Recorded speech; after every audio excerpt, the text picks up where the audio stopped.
नंद बाबा कितने महान बने हुए हैं कि नंदस्मात्मज उत्पन्ने जाता राधो महामना आहूय विप्रान वेद ज्ञान स्नात सुचिरलंकृत। आज महान बाबा बन रहे हैं। तो भगवान का जब प्राकट्य हुआ तो नंद बाबा ने सबसे पहले क्या किया, ब्राह्मण को बुला करके 2 लाख गाय का दान कर दिया। और कौन से ब्राह्मण को बुला करके, आहूय विप्रान वेदज्ञा, वेद पाठी ब्राह्मण को बुलाए जो वेद का पाठ करते हो। दान उसी व्यक्ति को करना चाहिए जो दान का अधिकारी हो। दान लेने जो पात्र हो ही दान करना चाहिए, और जो दान का पात्र नहीं है उसको कदापि दान नहीं करना चाहिए। और दान किसको करे कि जो उठ प्रात न हाथ नहे दिन साथ चले यही विधि जाको, अच्छ किमानन भाल विभूति जो देत नयर सदा सविता को। सांध्य विधि करते नहीं जो तीन ध्यान धरे जो माँ को, द्विजराज बने निज काज तजे गणेश ब्राह्मण शूद्र प्रजा को। दान लेने का अधिकारी कौन है? देखिए जो दान करते हैं ना, ये दान बहुत खतरनाक चीज होती है। ऐसे कोई आपको दान नहीं करेगा, जब उसके ऊपर आपत्ति आ जाएगी, विपत्ति आ जाएगी, कोई ग्रह चढ़ जाएगा, तब सोचता है कि दान कर दो। और दान के विषय में कोई ब्राह्मण जब बताए भैया यह दान कर दो, तो शायद आपकी विपत्ति टल जाए।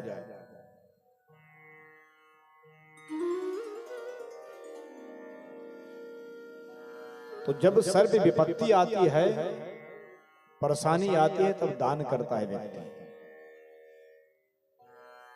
और जो दान लेने के पात्र है वही बर्दाश्त कर पाएगा दान, और जो दान लेने का पात्र नहीं है वह दान उसको बर्बाद कर देता है।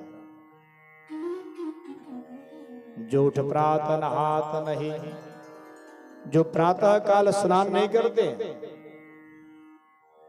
और लगातार यदि आप 7 दिन तक प्रातः काल स्नान नहीं करोगे तो आपके अंदर शुद्धत्व धीरे धीरे आना प्रारंभ हो जाएगा।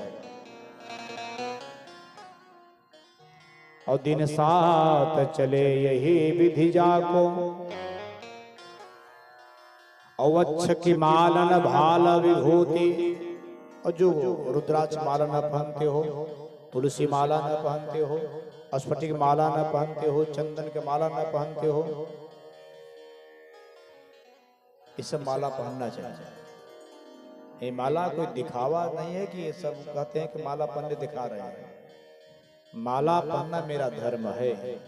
अच्छ की माला, ये जो मेरा गला है ना, जैसे माताओं गला सुशोभित कब होता है? जब माता उसमें हार पहनती हैं, चैन पहनती हैं, तब उनका गला जो है शोभायमान हो जाता है। उसी प्रकार पुरुष वर्ग का गला तभी शोभायमान होगा, रुद्राक्ष पहनो, तुलसी माला पहनो, स्फटिक माला पहनो, चंदन की माला पहनो,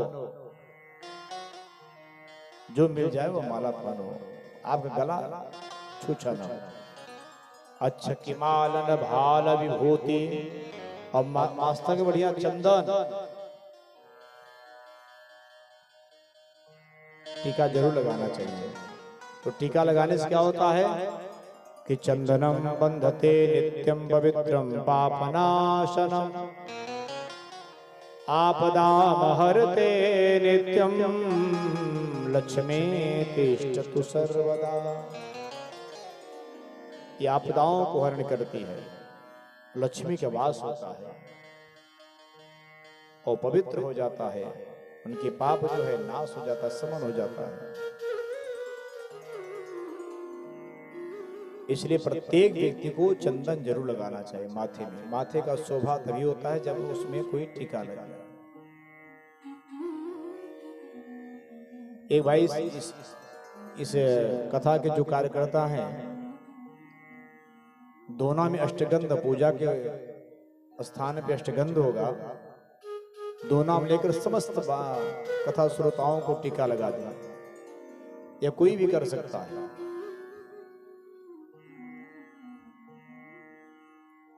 अगर हम टीका न लगाएं और बिना टीका लगा करके कथा कहने बैठे तो आप लोग तुरंत टोकोगे कि नहीं टोकोगे? टोकोगे ना, महाराज टीका तो लगाया नहीं है।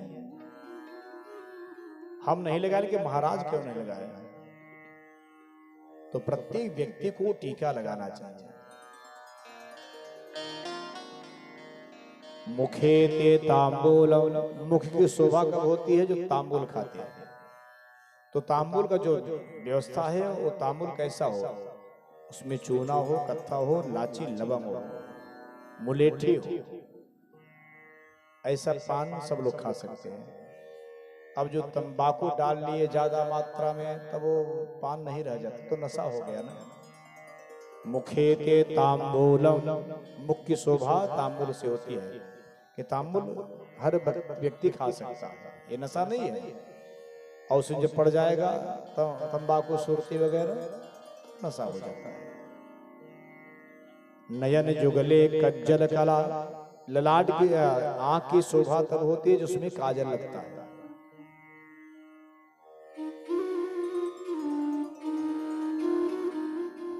नयन युगले कज्जल कला, ललाटे काश्मीरम, बढ़िया सा 12 त्रिपुंड अच्छे से, बेलसत गले मौक्तिक लता, बढ़िया माला पहन लो। कई उदाहरण है, कई इसका प्रमाण है।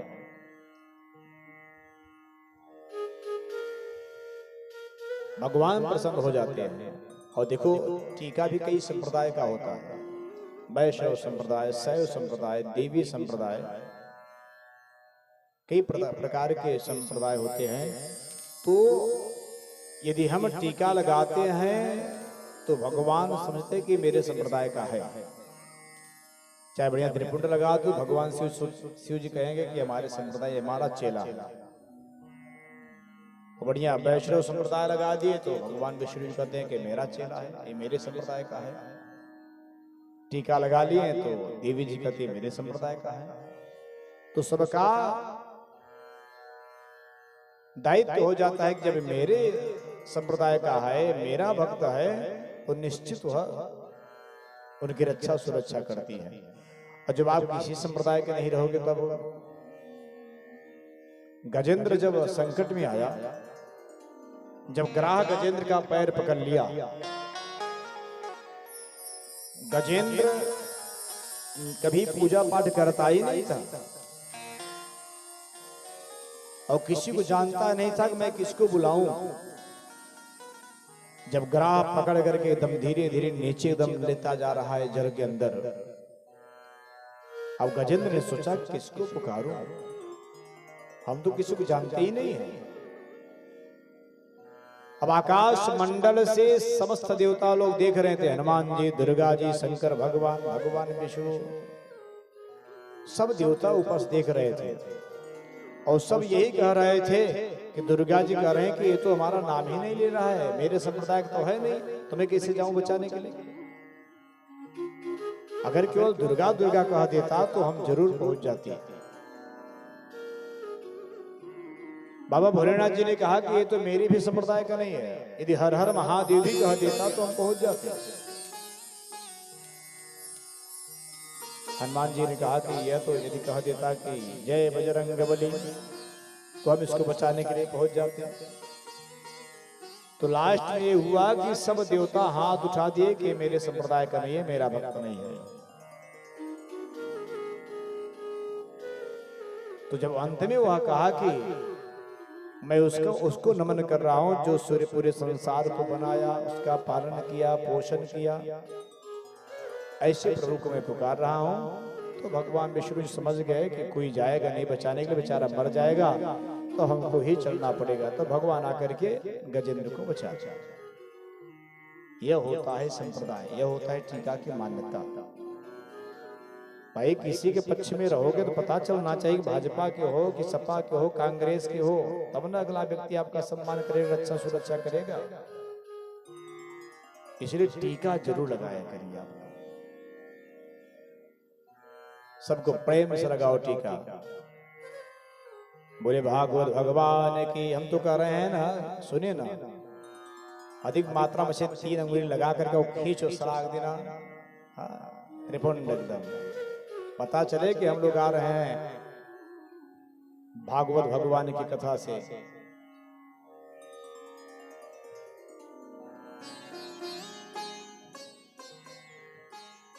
तो दान लेने का अधिकारी हुआ है जो प्रातः काल स्नान करता है और सूर्य नारायण भगवान को जल देता हो, गायत्री का जप करता हो, कुछ पाठ करता हो, हवन करता हो, संध्या वंदन करता हो, वही दान का अधिकारी होता है। वह दान ले सकता है। और जिसने यह कार्य नहीं किया तो वह दान लेने के कदापि अधिकारी नहीं है। मान लो लालच में दान ले भी लिए तो दान उसको छोड़ता नहीं, उसका विनाश कर देता है। बिहार से कुछ विद्वान लोग सोने का गाय बना करके काशी में आए दान करने के लिए, बहुत पहले की बात है। और जैसे काशी में प्रवेश के ऐलान कर दिए कि कोई भी दान ले सकता है, जिसको भी चाहिए भैया आ जाओ आगे। अब सोने की गाय किसको नहीं चाहिए? जो पात्र है वो भी आगे जा रहा है, जो पात्र नहीं है सब जा रहे हैं कि हमको चाहिए, हमको चाहिए। सब जाकर के हाथ बढ़ा रहे हैं कि हमको दान चाहिए। तो बिहार के ब्राह्मण लोग बोले कि भाई ठीक है, सामने आओ। जैसे हाथ दान लेने के लिए हाथ बढ़ाते थे तो सोने के गाय के दोनों नेत्रों से 2 अंगुली निकलती थी। और जब 2 अंगुली निकलती थी तो अगला व्यक्ति डर जाता था कि सोने के गाय की आंखों से 2 अंगुली क्यों निकल रही है। सब डर जाते थे। दूसरा जाता था, सबके सामने यही स्थिति आती थी, 2 अंगुली निकलती थी। लास्ट में सब ब्राह्मण जो है हट गए वहां से। डर लगने लगा कि सोने की गाय की आंखों से ये 2 अंगुली निकल रही है। सुबह से शाम हो गया, कोई भी दान नहीं ले सका। एक वृद्ध थे ब्राह्मण, वृद्ध ब्राह्मण ने कहा भैया काहे का मेला लगा हुआ है? तो सब लोग उनको बताए कि ऐसी ऐसी बात है। तो बोले कि हम दान लेंगे। तो बूढ़े ब्राह्मण जो है दान लेने के लिए जब आगे बढ़े तो जैसे हाथ बढ़ाए तो उसमें से 2 अंगुली निकली। तो बूढ़े ब्राह्मण जो है 3 अंगुली दिखाए तो 2 अंगुली चली गई अंदर और दान ले लिए। बड़े बड़े विद्वानों को बड़ा आश्चर्य हुआ, बहुत आश्चर्य हुआ।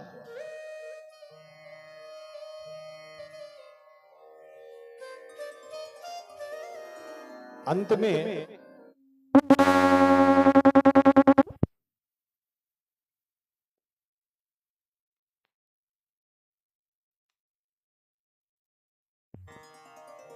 ये तो डरा देता है जैसे कोई बम फेंक दिया।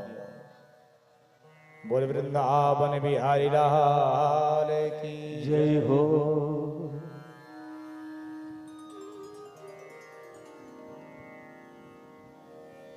तो सब ब्राह्मणों ने कहा कि महाराज ये समझ में नहीं आया कि 2 अंगुली कैसे निकला, आपने 3 क्या दिखाया? तो आप दान ले लिए।